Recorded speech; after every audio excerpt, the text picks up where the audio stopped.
Alright, welcome back everybody. A little voiceover action for you guys.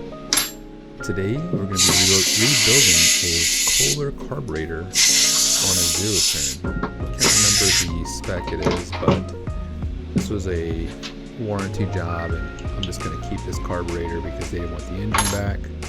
I actually already drained it, but as you can see the bowl, I already cleaned it, but I'm like, I got to make a video on this, so here it is. So first I removed the electronic solenoid or the fuel shutoff solenoid, and then the float, the hinge pin, and the needle.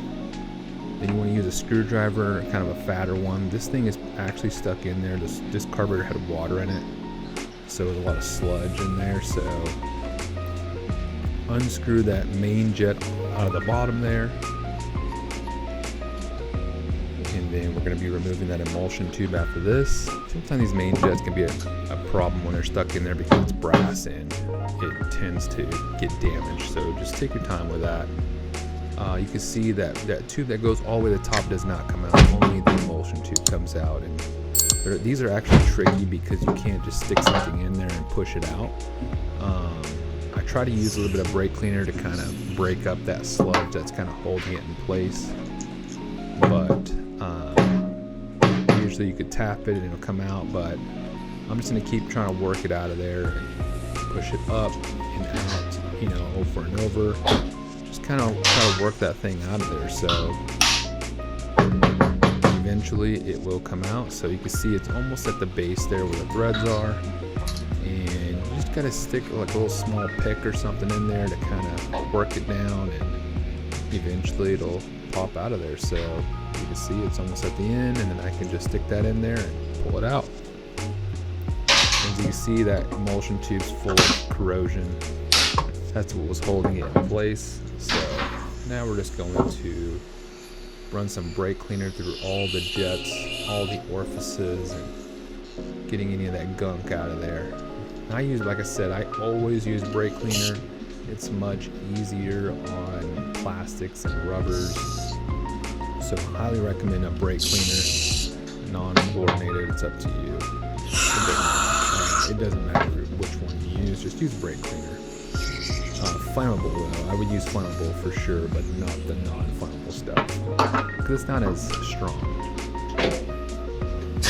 So I'm just gonna blow this off camera, of course, because I'm a terrible cameraman, but we're gonna spray out this jet here. Make sure you got good flow going into the emulsion tube side, and basically just want to run brake cleaner and air through all the jets. And I'll blow it with brake cleaner first, and then I'll run some air through it, as you can see. I'm out of frame as usual. And yeah, so I'm just basically like drying it off and getting any debris that was broke loose from the brake cleaner and getting that out of there. So you can see I'm putting it through all these little jets. On the top of the butterfly here, you can see there's some jets there, some pilot jets there. Make sure you clean those out as well. I forgot to run brake cleaner to those, so I'm going to do that now. And this is a very straightforward carburetor. There's nothing to these. They're pretty pricey. I think they're like a few $100, which is pretty pricey for something pretty basic. So the float, I try to keep the brake cleaner away from the float. I already cleaned the fuel solenoid, but you can run some brake cleaner through that as well. And right here I'm going to clean the emulsion tube. So this one is pretty important here. This is what really vaporizes the fuel, and it makes it have that pre-mixed fuel and air. So very important to clean this out with brake cleaner. Make sure all those little holes are cleaned out. You can use like a fuel, or not a fuel, but a paint tip cleaner tool and work through that. You just don't want to bore out the holes. You just want to run something through them, clean out what's blocking them, but you don't want to actually, create a new hole. So keep that in mind. So I'm going to run some more air, make sure all that debris, all that corrosion is out of there. We're going to drop the emulsion tube in there. and that little piece that was running through the carburetor, it's like a little needle, and it's actually bent to the side here. I don't know how that happened, but you just got to kind of push it over and then slide your emulsion tube down in there, and that's what I did there. So when I'm using screwdrivers, I have to clean them off of my gloves and make sure that when I'm not putting a dirty screwdriver in there. So I've seen other techs do that, and you just want to make sure that there is nothing in this carburetor, like it's ready for surgery almost. We're going to screw in this main jet. We already cleaned her out. There was no corrosion or anything on the main jet, but if that's blocked, the machine will not run. Like, that is a very important piece to the carburetor. That's why they call it the main jet, so keep that in mind. And we got her all screwed in there, easy peasy.